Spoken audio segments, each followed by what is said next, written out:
Hello and welcome back to inmr, where in today's podcast I'm joined by Gemma Moss as we take a look at players across the world who are currently linked with a move to Arsenal. We'll be deciding whether or not they're the right fit and if they're worth their supposed price tag. Starting off with Isak from Newcastle. He's rumoured at about 100 mil, 15 goals this season. Would you take him at Arsenal? 100%. I think he's probably my number one striker I'd take. Like, you see all these comparisons to Thierry Henry, and I do think his clinicalness is unmatched. Like that City game when they play in City, I know they end up losing, but his clinicalness is something that we do need, and we've shown that us putting 100 million to a player. I know it didn't work with Pepe when we spent that kind of money with him, but with Rice, you can kind of show, well, with the amount of money you pay for the quality, and he's proven. So yeah, 100%. Yeah, I think out of the three strikers, he's definitely the top one. Second one is Victor Gyökeres. He was at Brighton for a while, didn't work out. Now he's at Sporting Lisbon, 22 goals, 10 assists this season for 85 mil. Would you want him? I think because you look at the other names on the list, and I think probably not. But if you're going to say that probably 40, 50, then yeah, but obviously they won't sell him for that much. Yeah, definitely. I think he will get a move in the end, but yeah, probably not Arsenal. Final striker, Ivan Toney, only 4 goals in 12 starts this season, but he's been linked for a while. 85 million for Toney? Oh, this is another weird one. Yes, I would say yes, I would. But I think one thing which there is a bit of a worry over is you can see he has got the arrogance about him. I think that's just him as a player. But you've seen with Arteta before, with players like that, he doesn't work well with them. So I don't think we would get him personally, because I don't think Arteta would want a player like that. You see the dressing room is we're all like a tight-knit squad. Like, we've got rid of all those like bad eggs that would basically just turn everyone against each other. And also I don't like how he's treated Brentford out of all this either. I don't like how he keeps speaking out about leaving. I just think that's disrespectful to a club that, you know, was there for you for all this time. And I think personally, just because of him as an individual, no, I wouldn't really want a player like that. Yeah, definitely. Obviously, Isak's, I think he's levels above both of them. With Toney, I was hoping you'd say he's arrogant, because I think the exact same thing. I think his attitude, it's just, like you said, after everything Brentford did for all that time, continued to pay his wages, stuck by him, and then his first interview to go, I'm looking to join a bigger club. Like, what are you doing? I don't think Arteta would want that in his squad at all. Yeah, and like with the other game when he was arguing with Nathan Collins, I think he thinks he's a lot better than he actually is.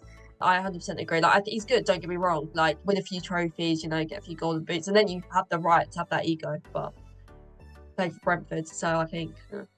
Perfect. So Isak would be your striker. So if we go on to the other positions now, we've got Crescencio Somerville from Leeds. He's valued at only 26 mil. He's had 17 goals, 8 assists this season. For another backup option in the front three, would you take him? No, but personally, only because I don't think the left wing's the issue. So Okay. I don't think we need to have that money on a left winger. Fair enough. That's fine. Well, Brighton are linked with him, so I'd be much happy if he went to us. We've got Trossard, Martinelli in the left wing ones, and I think it's more right wing when we don't have a backup to, like, we have Nelson, but if we move Nelson on, you want a clinical right winger. Okay, so then in that case, here's a right winger. Rodrigo, Real Madrid, obviously, 90 mil, 10 goals, 5 assists this season. Obviously, his successful dribble rate per 90 is ridiculous, top 5% in La Liga. He can play on the left as well, but he's mainly on the right. Do you want him? Yeah, 100% you take Rodrigo, wouldn't you? I mean, I think it'd be stupid to say no. He's been at Real Madrid, so I think even bringing a player like that into the squad, I think it will bring levels to the Saka, Martinelli, and 90 million again, like, that is a lot of money, but that's what you're working with in this market these days. So yeah, at the end of the day, I always think of it when players like are linked with us and it's a lot of money. I always kind of think of like, well, it's not my money, so I'm not too bothered. As long as you fit with the FFP rules, do what you want.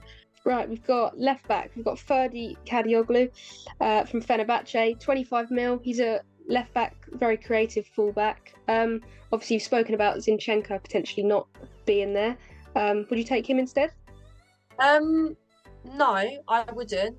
But I think it's more because you have. I think everyone forgets Timbers comes back, and Timber plays that left back role as well. And you have like Zakiwi, and then you also have the academy as well. Like, you want to kind of like integrate the players in. So, but I don't think it is the main priority. Yeah, fair enough. These last two have got release clauses, so it's a set price regardless. First of all, it's Ousmane Diomande from Sporting. His release clause is just under 70 mil. Centre back, he's been like solid this season. I've watched a couple of his things during AFCON. Yeah. He's only been dribbled past 5 times all season, and he's insane on the ball. So as another centre back option, would you take him? Again, I think it's not more like Saliba, Gabriel, well, how's he going to get into the team kind of thing. Again, it's like you've got to look at the model of City, like they've got bench that could be a starting 11. So I think if that's what we want to build up a team to be like that, then 100% you would take him. I think there's still that doubt whether with Saliba and Gabriel, it's like, well, one of them get injured, who's currently filling in for them? Like Kiwior, like he's good, don't get me wrong, to fill in, but if you're wanting to win titles, Champions Leagues, you can't really rely on a squad. You can't really rely on two world-class centre backs and have kind of just above average ones kind of filling in who don't have that experience. So yeah, no, 100% I take him.